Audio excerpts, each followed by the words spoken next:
আর যার কাছে বিচার পাবে কানে দিয়েছে তুলো আর পিঠে বেঁধেছে কুলো। আর সাংবাদিকদেরও বলিহারি যায়, কিছু না কিছু তো রিলেশন ওর সাথে আছেই, থাকতেই পারে, বাট টাকা পয়সার রিলেশনটা কেন?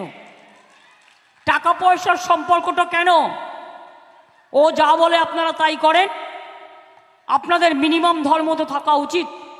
যারা নেন না তাদের আমি স্যালুট করি, এর মধ্যেও দু একজন নিশ্চয়ই নেন না, কিন্তু যারা নেন তাদের নামটাও আমি ভালো করে জানি। মনে রাখবেন, মানুষ ছাড়া কাগজ চলে না, আর মানুষ ছাড়া টিভিও চলে না। এবার আমি আপনাদের কয়েকটা কথা বলি।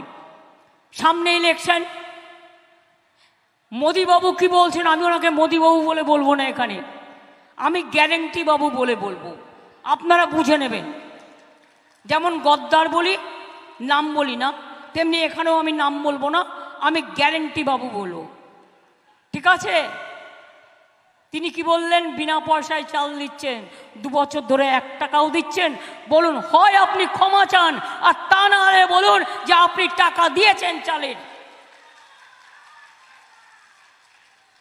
420 নতুন গ্যারেন্টি। জিজ্ঞেস করুন, বলছে বাড়ি বাড়ি গ্যাস চলে যাবে। টিভি খুললেই দেখাচ্ছে, রেডিও খুললেই দেখাচ্ছে, ইউটিভি খুললেই দেখাচ্ছে, সংবাদ মাধ্যম খুললেই দেখাচ্ছে। কি বাড়ি বাড়ি বিনা পয়সায় গ্যাস পেয়ে গেছেন? কি মা বোনেরা আমার, গ্যাস পেয়েছেন? গ্যাস দিয়েছে বিনা পয়সায়? তাহলে যে মিথ্যে কথা বলছে, এর উত্তরটা কি হবে? এর উত্তরটা কি হবে? তার মানে গ্যারেন্টি বাবু 420 গ্যারেন্টি, গ্যাস বেলুনের থেকেও বড় গ্যাস বেলুন। No guarantee. এবার কি বলছে? সবাইকে বিনা পয়সায় বিদ্যুৎ পৌঁছে দেবো। দিয়েছে কাউকে? কাউকে দিয়েছে? কাউকে দিয়েছে? কাউকে দিয়েছে? তাহলে মানেটা কি হলো? 420 নো গ্যারেন্টি। এবার বলুন, আবার বলছে 70 বছর বয়সের পর চিকিৎসা করে দেবো।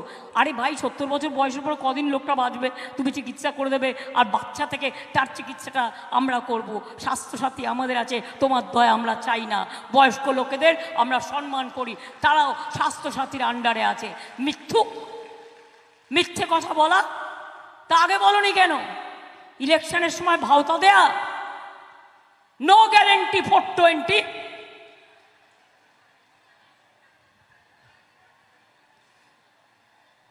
হাজার টাকা গ্যাসের দাম।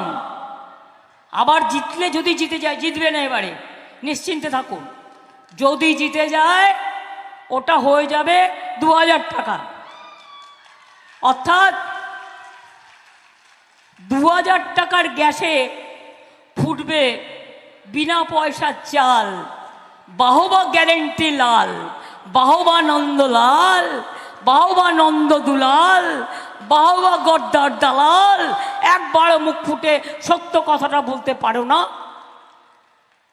কৃষকদের 10,000 টাকা আমরা দিই মাসে, এই বছরে। এমনকি যার 1 কাঠা জমি আছে সেও 4,000 টাকা পায়। তুমি দেখাচ্ছ কৃষক নিধি। কৃষক নিধি কিসের? যার 3 একর পেয়ে 5 একর জমি, কটা লোকের আছে? এখানকার চাষিরা তো গরিব চাষি, তাদের অত একসাথে নেই। 1 বিঘে থাকলেই ভাববে ওই 1 বিঘে জমিতে আমি চাষ করব। এখানে মাছের চাষ বেশি হয়, নোনা জলের চাষেও যাতে জমি নষ্ট না হয়, ধান নষ্ট না হয়, আমরা স্বর্ণ ধান আবিষ্কার করেছি। স্বর্ণ ধান তৈরি হয়েছে। যখন দীঘায় বিপদে পড়েন, ঝড় হয়, বৃষ্টি হয়, তুফান হয়, তখন কে থাকে পাশে? আমরা থাকি।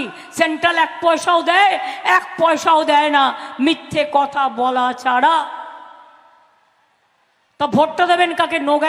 নো গ্যারেন্টি 420 কে আবার দেবেন?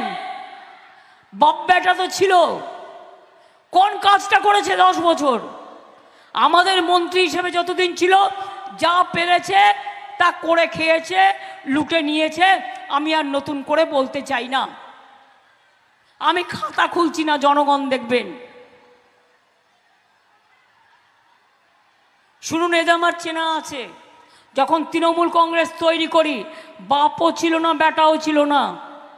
সেদিন ইলেকশানে এখানে কন্টাইতে দাঁড়িয়েছিল অখিলগিরি, ওনারা নয়, ওনারা তখন কংগ্রেসের হয়ে দাঁড়িয়েছিলেন এবং তখন তারা 3rd পজিশনে পেয়েছিলেন। গদ্দারও আমার হাত দিয়ে জেতবার আগে অনেকবার ইলেকশানে হেরেছে। আমি অনেকবার ইলেকশান করতে এসেছি, আমি ছোট্টবেলা থেকে রাজনীতি করি, আমি এগুলো জানি।